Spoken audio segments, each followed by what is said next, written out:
كانوا قليلا من الليل ما يهجعون وبالأسحار هم يستغفرون.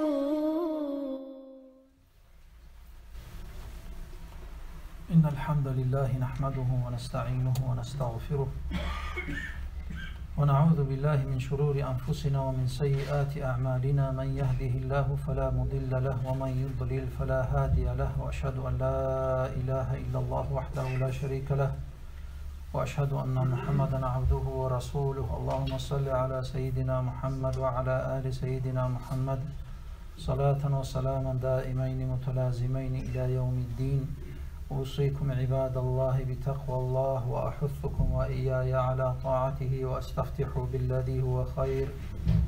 أعوذ بالله من الشيطان الرجيم. يا أيها الذين آمنوا اتقوا الله وقولوا قولا سديدا يصلح لكم أعمالكم ويغفر لكم ذنوبكم ومن يطع الله ورسوله فقد فاز فوزا عظيما.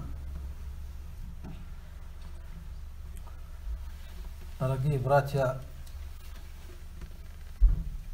хадис пророка, саллаллаху алейхи вассалям, который передает сподвижник Абу Мис'ар, Абу Мас'уд аль-Бадри, радиаллаху анху, он говорит, что посланник Аллаха, саллаллаху алейхи вассалям, сказал: «Инна мимма адрака наса мин калами нубуватил уля». Из речей пророков, первых пророков, которые были на земле, которое дошло до нас, до людей, их слова: «Ида лам тастахи фасна ма ши'та». Если ты не стесняешься, делай то, что тебе угодно. Что означают эти слова? Эти слова ученые толкуют по-разному. Первое это... Не слышно, да?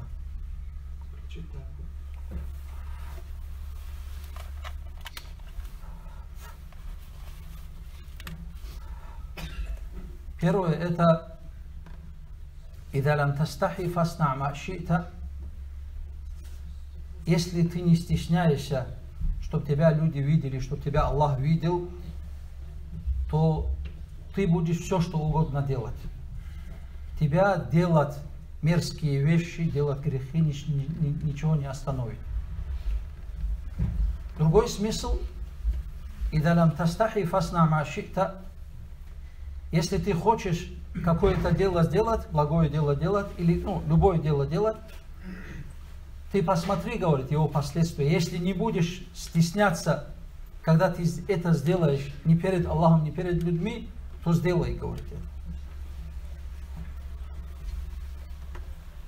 Поэтому сегодня хотел рассказать, что такое хая, что такое стыд.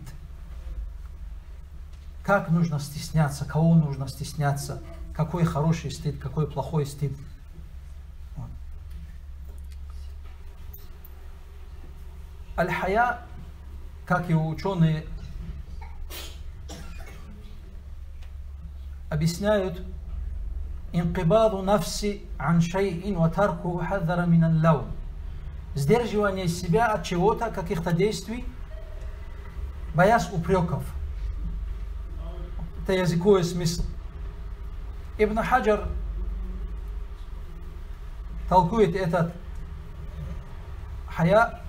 Аль-хая хулукун, он говорит, хая, стыд, это нрав человека, яб'афу сахибаху аля жтинабил кабихи, которая заставляет человека избегать мерзкое, непорядочное, плохое избегать. وَيَمْنَعُ مِنَ التَّقْصِيرِ فِي حَقِّ ذِي الْحَقِّ, и не дает ему делать упущения относительно того, кому он должен, то есть кому он обязан, то есть относительно кого есть у него обязанности. Поэтому хая это нрав человека, это великий нрав. Можно сказать, даже основа всех нравов людей. Посланник Аллаха, саллаллаху алейхи вассалям, говорит в хадисе, который передает Абу Хурайра: «Аль-иману бид'ун ва саб'уна шу'батан, а бид'ун ва ситтуна шу'батан». Иман — это 70 чем-то частей, говорит он. «А'ляха каулу ла илляха илляллах», выше всего слова «ла илляха илляллах». «Ва аднаха», и самое низкое, «имататуль ада анит тарик», убирание то, что мешает людям с дороги, говорит. «Валь хаяу шу'бату миналь иман», и стыд является одна из частей имана, говорит. Посланник Аллаха, саллаллаху алейхи вассалям, подчеркивает это, выделил всех этих этапов, всех этих степеней имана, выделил хая. Почему хая? Хая — это от арабского слова хаят. Хаят — это жизнь. Потому что у кого есть стыд, у кого есть живое сердце, у него хая бывает. Но когда сердце становится больным, у него хая меньше становится. И когда сердце умирает человека, у него хая уходит. Полностью стыд теряет он человек. Тогда он все, что угодно может делать. Никого не стесняется. Поэтому посланник Аллаха говорил: «Аль-хаяу ла я'ти илля би хайр». От стыда не приходит, кроме как добра, ничего, говорит. Все добро идет от стыда.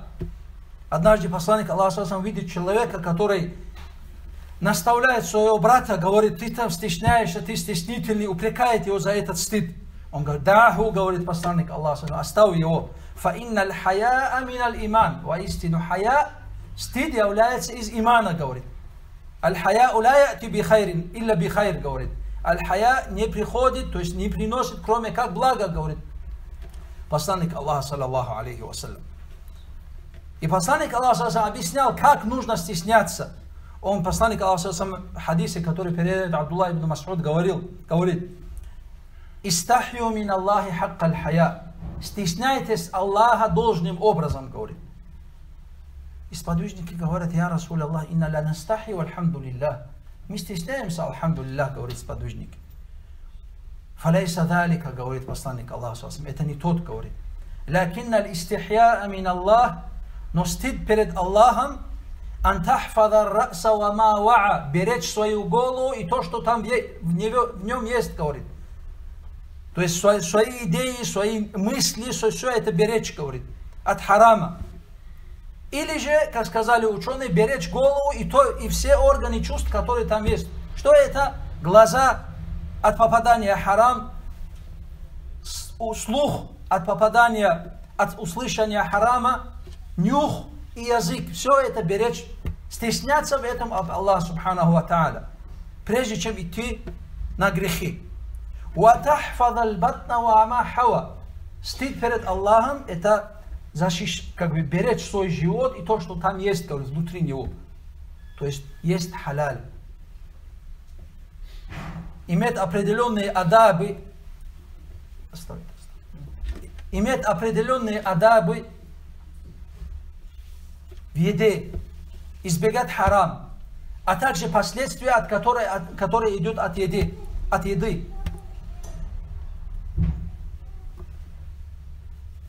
Как распространение страстей или подчинение своим страстям. И дальше посланник Аллаха: «Ватадхур аль-маута валь-билла». И стыд — это вспомнить, как ты умрешь и как будет разлагаться твое тело в могиле. «Ваман арада аль-ахирата тарака зинат аль-хаяти дунья». И тот человек, кто хочет ахират, он оставит красоты этой, бегать за красотами этой жизни, говорит. «Фаман фа'аля залика», и тот, кто это сделает, «истахья мин Аллахи хакка аль-хая». И тот, кто человек это сделает, он настоящим образом будет стесняться Аллаха, говорит. То есть отсюда что мы понимаем? Стеснение от Аллаха в первую очередь видеть благо Аллаха, которое Аллах тебе дал. Благо наших глазах, благо нашем зрении, благо нашем слухе, благо нашем языке, который Аллах, благо, которое Аллах дал нашим акле, в разуме нашем, благо, которое нам Аллах дал в еде, и питье, которое нам дал, и не стесняться Аллаха, использовать его в грехах. Все это в грехах. Одного из халифа Харуна Рашида спросили: что бы ты дал, если бы ты не получал бы стакан этой воды, говорит, полстакана этой воды? Он говорит, полцарства дал, говорит, свое. А что бы ты сделал, если бы эта вода, которую ты выпил, не могла бы выходить от тебя? Он говорит, я дал еще царство, говорит. Твое царство стоит 1 стакан воды, говорит. Благо Аллаха, которое Аллах дал. Вы посмотрите, сколько ни'матов, сколько блага Аллах нам дал. Нашим зрением. Чуть-чуть вот так болезнь у нас зрение касается. Мы весь дуня это поднимаем, туда бегаем, сюда бегаем. Чуть-чуть живот болит, туда-сюда бегаем. Так зачем не стесняться Аллаха? Почему шукру не делать Аллаху за эти блага, которые Аллах нам дал? Почему не стыдиться Аллаху использовать их грехах? Почему гибат делать? Почему бухтан делать? Почему слушать эти гибаты, бухтани, которые хула за братьями, за спиной братьев, которые делают? Почему харам смотреть? Разве Аллах дал нам глаза в харам смотреть? Разве Аллах дал нам глаза разные в интернетах, там, здесь разные развратные вещи посмотреть? Нужно же стыдиться Аллаха. Но когда человек теряет этот стыд, когда человек не чувствует это благо Аллаха, конечно, он начинает смотреть. Конечно, он начинает грешить. Поэтому посланник Аллаха, саллаллаху алейхи, и пусть сохраняет свою голову и то, что там есть, говорит. И живот, то, что там есть. Потому что это все благо Аллаха, субхану ва тааля. Если ты шукру за это благо не сделаешь, Аллах заберет его у тебя. Поэтому человек, который стесняется, и ты увидишь ибадаты, любви Аллаха субханаху ва тааля, боится грехов, стесняется Аллаха субханаху ва тааля этих грехах. И этот стыд, дорогие братья, вот этот стыд, это нрав, большой нрав тому, кто Аллах его дал, это большое благо от Аллаха субханаху ва тааля, стыд. Она есть 2 разных вида. Первое это хаяун фитри, то есть естественный стыд, который Аллах с рождения возложил в каждом из нас. Потому что всех людей Аллах родил чистыми, со стыдом родил. Поэтому из маленьких лет видим, как ребенок не хочет увидеть свой аврат. Мы видим, что в людях бывает, когда на улицах что-то, перед людьми что-то касательно своей жены или что-то сделать, они стесняются. Это стыд, который Аллах возложил в нас, нашей фитры. Другой разновидность стыда, это стыд, который мы получаем, когда много ибадати делаем, когда чувствуем благо Аллаха субхану ва тааля, когда чувствуем наше недостаточное шукру Аллаху, и этим стыдимся Аллаха субхану ва тааля. Это приобретенный стыд.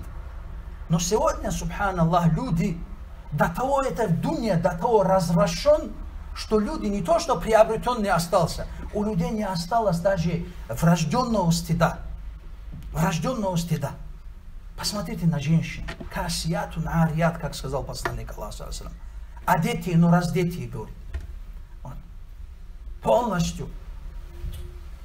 Европейская, другие культуры, вот эти либеральные культуры к чему призывают? Оставлению этого хая, уничтожению этого хая, вот этого стыда в сердцах людей, в сердцах мусульман, в сердцах людей вообще, конечно, и в сердцах мусульман. Все программы нацелены на это. Детские программы в садиках нацелены на это. Школьные программы нацелены на это. Еще в советское время. Хотя стыд тогда было более-менее сохранено, чем нынешнее либеральное время. Тогда еще, помните, заставляли мальчиков и девочек вместе сидеть. Заставляли женщин головные уборы убирать. С маленьких лет ручки за ручку мальчиков брать. И говорили, брат и сестра, вы маленькие, идите там, вечеринки делайте свои. Эти делайте, соберитесь. Это все культура, это культура шайтана. Культура, направленная на что? На уничтожение хая о наших сердцах. Уничтожение хая. Даже у нас в горах, на Кавказе, мы знаем, на человека говорят, хая нету, говорит у него. Стыда нету у него, такой говорят. Один из ученых рассказывает, недавно слушал историю. когда он был в Франкфурте, приезжал давать лекцию, приходит одна женщина, говорит, хочет ислам принять. И он заинтересовался, молодая девушка, почему ты хочешь принять ислам? Она говорит, потому что ислам это единственная религия, которая бережет честь человека, говорит, бережет стыд человека, говорит. И это и стала, говорит, причина, она рассказывает. Однажды, когда по улице ходила, люди хлопают, говорит, кричат, радуются. И я подхожу туда, говорит, она рассказывает, прямо на улице зина делает человек, говорит, со своей женщиной. Субханаллах. И я тогда поняла, говорит, мерзость этой системы, в которой я нахожусь, и поэтому я начала искать, какая религия запрещает человеку, как бы бережет человека хая. И я нашла ислам, говорит, я принимаю ислам, говорит. Потому что религия, ислам это религия иффа, чистоты, которую Аллах возложил каждому человеку его фитры. Но нынешнее время очень опасное время. Субханаллах. Все причины, которые теряет человек хая, у нас вокруг есть. Даже просто мы включаем наш телефон, сразу приходит реклама, голая женщина и музыка приходит. Как же не будем терять хая?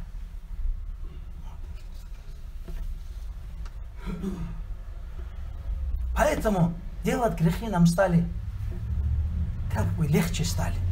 Мусульман. Когда мусульманок видим, проходят по улице наших сестер, проходят без хиджабов, вот так, даже не обращаем внимания. Из Кавказа эта женщина, или мусульманка, она не мусульманка. Даже знаем, что если она мусульманка, не обращаем внимания. Потеряли, и вместе с когда человек хая теряет, что теряет? Также и ревность теряет. Дай Аллах Субханаху ва Тааля, чтобы защитил нас от этих проявлений. Дай Аллах Субханаху ва Тааля, чтобы защитил наши дети, наших женщин, Субханаллах. Сегодня появились столько вот этих причин, столько разных средств для того, чтобы человек потерял хая. Субханаллах, заходишь там в социальные сети или куда-нибудь, находишь там что? Женщины сидят, общаются с мужчинами. Общаются с хиджабами, свои фотки там ставят. Субханаллах, стесняйтесь Аллаха. Разве это религия ислам? Когда было разрешено выйти женщинам, это же социальные сети, это как и жизнь. Люди живут этим. Это как будто ты выходишь из своего дома и общаешься с чужим мужчиной. Пишите личку, пишите это, субханаллах. Это что такое? Это разврат для наших семей, разврат для наших детей. Простую игру возьмите, которые дети играют. Драка между... Приходит женщина голая, в трусах приходит и дерет, стоит вот так. Эти стрелялки бывают и детей. Женщина вот от этого. Простые мультики возьмите. Феи, имеи, это все оказывается, что вот такая маленькая юбка и такие тонкие ножки, и показывают детям. И с маленьких лет наша дочка что хочет? Хочет краситься, хочет, чтобы у нее большие глаза были, как у нее. Хочет с маленьких лет привыкает к чему? Оставлению хая. А то, что мы знаем, что когда мужчины увидели женщин, когда они, как они стеснялись, когда во время пророка, во время салафа, даже во время даже в советское время, во время наших предков, как наши здесь женщины стеснялись мужчин. Не проходили, когда мужчины сидят, у нас там в Дагестане Годекан называют место, там проходить стеснялись. Мужчины, когда сидели, разговаривают, или смеются что-то, когда видят женщину, молчали. Чтобы эта женщина не думала, что над ней смеются. Вот такой стыд у нас был, субханаллах. А мы что делаем? Потихоньку погружаемся вот это оставление хая. Разными путями. Через спорт, через телевизор, через фильмы, через разные. Спорт. Не стесняемся, и ходим здесь в шортах натянутые, как будто вообще одежды нету. Так выходят. Ходят разные бассейны, мусульмане ходят. Там рядом женщина плавает. Или там ходят разные залы разные, бегают, а рядом с ним голая женщина, почти голая женщина бегает. Субханаллах, стесняйтесь Аллаха. Идите на улице, бегайте на свежем воздухе. Чего вы туда ходите, где женщины? Или найдите отдельное место, где женщин нету. «Ман калля хаяуху, калля варауху», говорил Умар ибн Хаттаб. Тот человек, который теряет свой хая, у него вара тоже теряется. Богобоязненность теряется. «Ман калля варауху», тот, кто человек, который теряет свою богобоязненность, мата кальбуху, его сердце становится мертвым. Хаятуль кулуби, как говорил Ибн Аль-Кайим, жизнь сердец, якуну фихи кувату хулук аль-хая. Там сила хая бывает, говорит, в сердце человека. И когда она слабеет, хая слабеет, у него, то есть когда сердце становится больным, у него хая слабеет. Значит, посмотрите на свои сердца, посмотрите на наш стыд, вот тогда мы узнаем, какой уровень болезни наших сердец. И когда она умирает, сердце умирает, и полностью вместе с ним и хая умирает. Хамсу аляматин, говорит Фудаль ибн Ирад, 5 признаков. 5 признаков несчастья человека в судный день. Касватуль кальб, черствость сердца. Джумудуль айн, когда человек не слезит, когда глаз не слезит.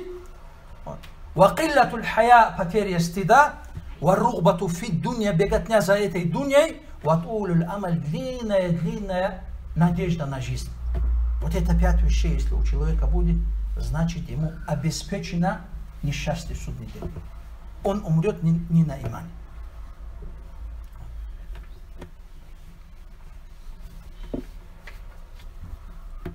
От кого должно быть хая? В первую очередь от Аллаха. В первую очередь от Аллаха. Потому что Аллах нас каждый миг видит. Сподвижники даже раздеваться стеснялись Аллаха. Раздеваться когда? Полностью раздеваться стеснялись Аллаха.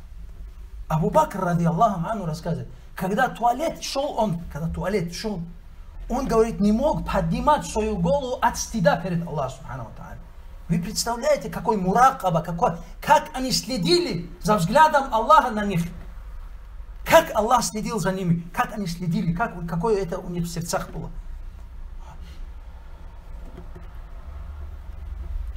Стыд от малаиков, ангелов. Мы же знаем, что за нами ходит, за нами прикрепление за каждым человеком ангелы. Все пишут у нас. Но мы не стыдимся, даже не чувствуем их. Сколько делаем харам, сколько делаем.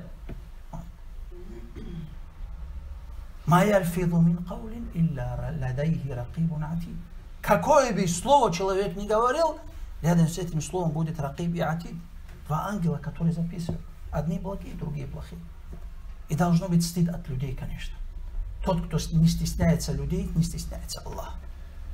Вот.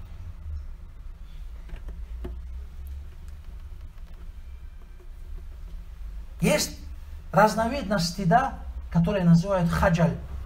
Застенчивость. Это не стыд. Когда человека его слабость души не пускает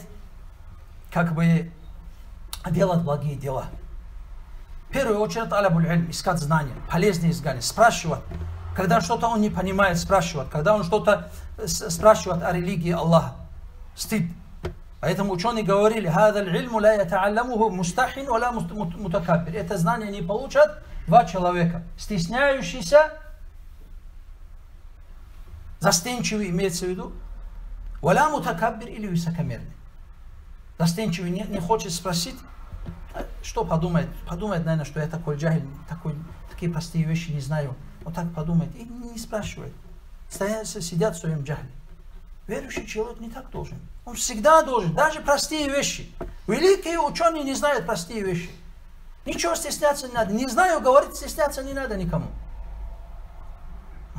Имаму Малику приходят из дальнего Магриба, из Марокко, оттуда приходят, из Африки приходят делегация со многими вопросами. 40 чем-то вопросов, он, по-моему, на 13 ответил, остальные сказал, не надо, не знаю, говорит.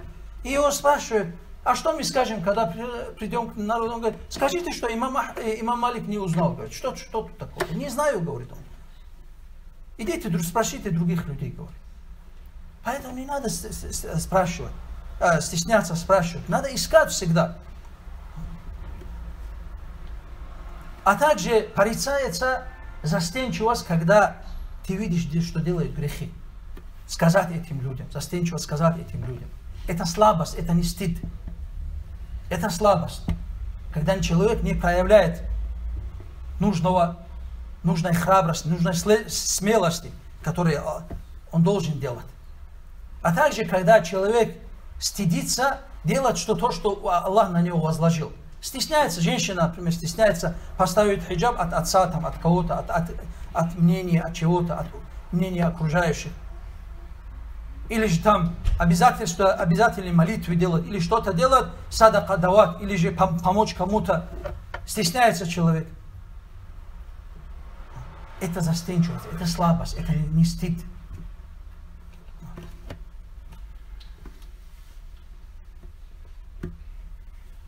Дай Аллах Субханаху ва Тааля, чтобы наши сердца озарил этим нравом, хая. Дай Аллах Субханаху ва Тааля, наши сердца, наши глаза, наш слух, весь наше тело Всевышний Аллах защитил этим хаяом, этим стыдом от грехов. أقول قولي هذا وأستغفر الله العظيم.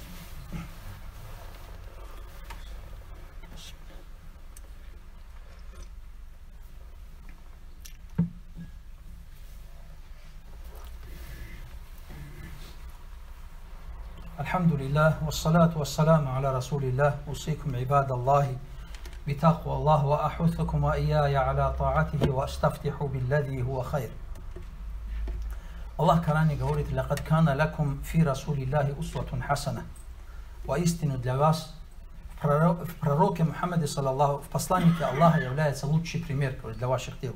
Лиман кана ярджу Аллаха валь яумаль ахир, тот человек, который хочет довольство Аллаха и спасение в судный день. Поэтому самым большим примером для нас является в стыде является пророк, саллаллаху алейхи вассалям.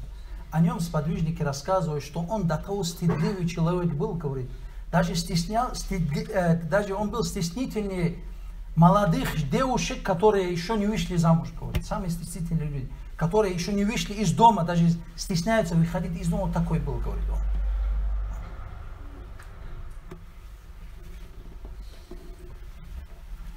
И перед Аллахом стеснялся, когда рассказывается, когда Аллах Субхану Тааля поднял его в Ми'радж,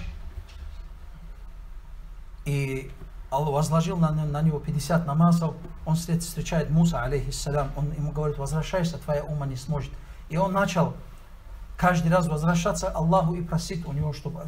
И когда Аллах оставил 5 намазов, он сказал: «Истахяйту мин рабби», я уже стесняюсь от Господа, говорит. Это была самая большой стыд пророка, саллаллаху алейхи вассалям, который возложил. Стеснялся от людей, стеснялся говорить, даже когда к нему приходили с вопросами, когда человек не понимал такие неудобные вопросы, тогда даже стеснялся. Даже приходит к нему женщина и спрашивает ее, как нужно очиститься от хайза. И посланник Аллаха ей говорит: ты искупайся, говорит, и возьми миск, и очисти, говорит, это, миск используй, говорит. Он же не может, он же стесняется там, говорит, где использовать, что использовать. И она спрашивает: а как ее использовать? Это начинает вопрос, а он стесняется, не знает. И он закрыл даже от стыда свое лицо, субханаллах. И сказал: субханаллах, говорит, она. И потом Аиша, одна из женщин, видела, жен пророка увидела, что она не понимает, пойдем, говорит, забрала ее и объяснила. Места, где осталась кровь, чтобы запаха не было, миском чистый, говорит, рассказывает им. А также посланник Аллаха, саллаллаху алейхи вассалям, однажды, когда он женился на Зайнаб бинт Джахш, субханаллах, посмотрите, какой стыд посланника Аллаха, саллаллаху алейхи вассалям, был. Когда он женился на Зайнаб бинт Джахш, к нему пришли гости. Приходят люди, уходят, приходят, уходят. И после того, как все люди ушли, остались 3 человека. Разговаривают. И посланник Аллаха, саллаллаху алейхи вассалям, хочет, женился пророк, саллаллаху алейхи вассалям, и хочет остаться со своей женой. А эти разговаривают, стесняется им что-то сказать. Посланник Аллаха встал и ушел пошел к Аише, говорит: ассаламу алейкум, как ваши дела, спрашивает. Она: баракаллах, альхамдулилля, спрашивает. Потом пошел к другой жене, потом всех жен спросил, опять приходит, они там еще сидят. Стесняется, он не знает, что делать, потом опять пошел к Аише, с ней разговаривает, не уйдут ли они. Потом узнал, что эти люди ушли, и когда посланник Аллаха, саллаллаху алейхи вассалям, Аиша рассказывает, когда он уже одним шагом вышел из моей комнаты, тогда Аллах не спаслал аят, говорит, вахи не спаслалась на него, в котором было обращение к верующим людям: «Я айюхалладина аману, о уверующие, ла тадхулу буютан наби, илля ан ю'дана лакум иля та'амин, гайра надирина иля». Не заходите, о уверующие, не заходите в дома пророка, саллаллаху алейхи вассалям, пока вам не разрешат, говорит. Вот. И когда вы будете заходить, не надо смотреть на еду, что он готовит, что там делается, адаби, говорит. «Валякин ида ду'итум», если вас позовут, фадхулу, тогда только заходите. «Фа ида та'имтум», и после того, как вы покушали, потом уходите, говорит, «фанташиру». «Валя мустанисина би хадит», и не оставайтесь там, разговаривая, наслаждаясь вашими разговорами. «Инна даликум ю'дин набия». Это все вредит пророку, саллаллаху алейхи вассалям. «Фаястахи минкум», он стесняется вас, говорит. Аллах сверх 7 небес объясняет верующим людям, что пророк, саллаллаху алейхи вассалям, стесняется вас, говорит. «Валлаху ла ястахи миналь хак», и Всевышний Аллах не стесняется истины, говорит. То есть адаби, бедуины разные, люди не все же знают. Также и у нас тоже бывает, субханаллах, люди бывают стеснительные. Да, надо уметь адаби иметь, надо уметь заходить и выходить. Когда гости идут, нельзя людей поставить в неудобное положение. Неудобное положение. Если даже мы видим, что человек попадает в неудобное положение, нужно делать, как будто мы его не видели.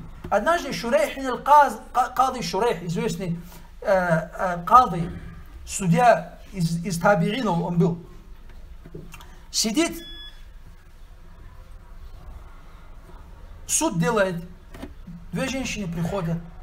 И одна женщина, он сказал, подвиньте близко. И когда она вставала, и от нее звук выходит. Звук выходит от нее. То есть портится омовение. И она постеснялась, покраснела. А Шурейх сделал вид, как будто ничего не... Он спрашивает ее: как тебя зовут? Она свое имя говорит. Не слышал, как тебя зовут, говорит. Она свое имя говорит. А не слышал. Погромче говори, говорит. Позвал ее, она начала кричать на него ухо, субханаллах. И он говорит: сейчас слышал, говорит. И она такая радостная рассказывает ей: альхамдулилля, что не услышал, говорит он. Субханаллах, смотрите, адаби. Смотрите, как бы, когда видели неудобства людей, что они делали, субханаллах. Это есть настоящий адаб. Это адаби пророка, саллаллаху алейхи вассалям, который учил сподвижников, и они учили табиинов. Потому что сам пророк, саллаллаху алейхи вассалям, был таким. Его сподвижники были такими. Даже сподвижники, когда они даже замечания делали людям, они выбирали, чтобы этого человека неудобное положение не ставить перед людьми, выбирали, как же ему это сказать, так аккуратно сказать. Аль-Хасан и Хусейн, внуки пророка, саллаллаху, однажды видят, что человек делает неправильное омовение. И к нему подходят. Стесняются, как ему сказать. Видят, взрослый человек, если ему скажут, он будет стесняться. Что они сделали? И они подходят к нему и говорят: слушай, говорит, у нас между собой спор стал, говорит, я вот так делаю, а он так делает, говорит, ты не можешь судить нас, как этот. И один объясняет: нет, говорит, я видел пророка, что так делал, и объясняет ему, и друг другом как будто спорят. Этот человек понял, что как нужно делать, и радостно ушел. Не поставили его в неудобное положение.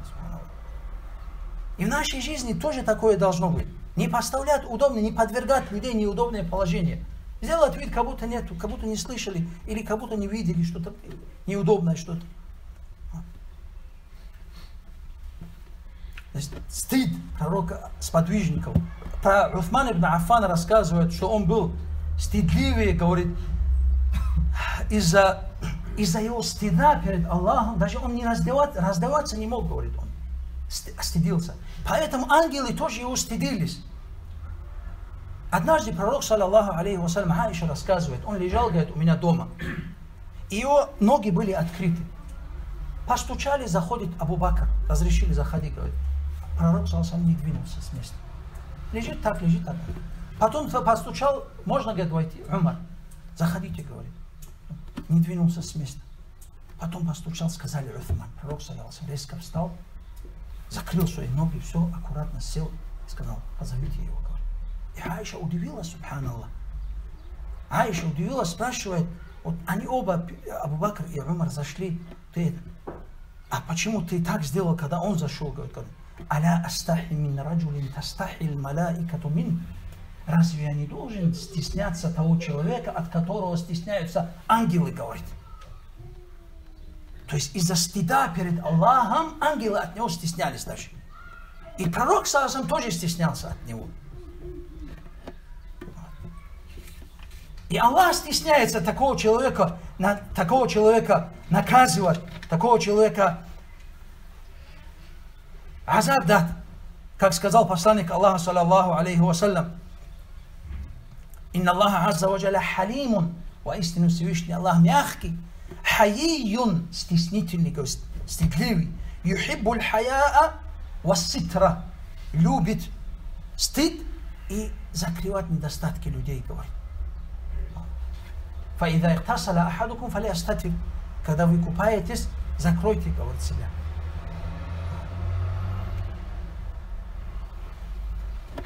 Это был стыд пророка, стыд сподвижников. Много можно рассказать о стыде табиинов. Раби' ибн Хусейм рассказывает, он от стыда никогда не поднимал глаза, говорит. Это ученик Абдуллах ибн Мас'уда был. Даже ее Абдуллах ибн Мас'уда, рабиня, думала, что он слепой. Всегда вот так ходил.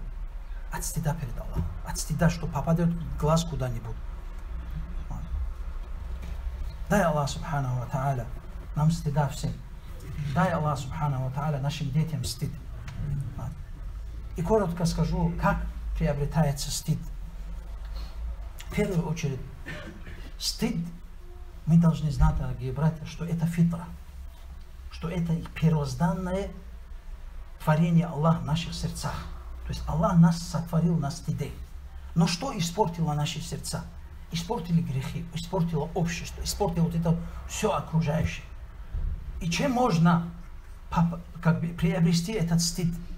Вернуться к нашему естественному положению. Конечно, богобоязненностью. Оберегая свои глаза, оберегая свой слух, делая много зикр, следуя пророку, саллаллаху алейхи вассалям, читая о пророке, читая о сподвижниках, сравнивать их стыд и наш стыд. И человек должен думать всегда, если человек, у нас в организме Аллах возложил такое способность, если человек хочет чего-то добиться и об этом думает, он может этого добиться. Нужно просто думать, не быть беспечным. И самому думать, и воспитывать на этом наших детей. И в первую очередь избегать вот эти самые большие причины. Какие причины? Музыка, это аль-гина, песни разные программы, которые в телевизоре бывают. Все направлено на оставление, на голые женщины, это все, это показывают. Избегать нужно, бояться нужно грехов.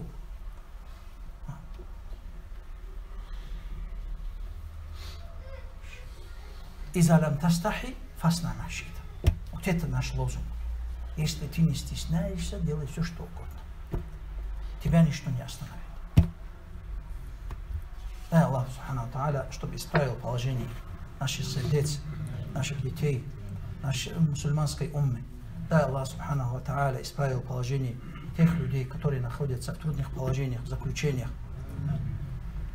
Пусть Аллах освободит наших братьев и сестер, где бы они ни были. Пусть Аллах обогатит наших бедных людей. Пусть Аллах, субхану та'аля, дает величие этой умме. Пусть Аллах, субхану та'аля, унизит врагов этой уммы. Аллахумма гфир лил му'минина валь му'минат, валь муслимина валь муслимат, ма байна аль машарики валь магариби куллихим аматан амин. Allahumma ansur al-Islam wal muslimin.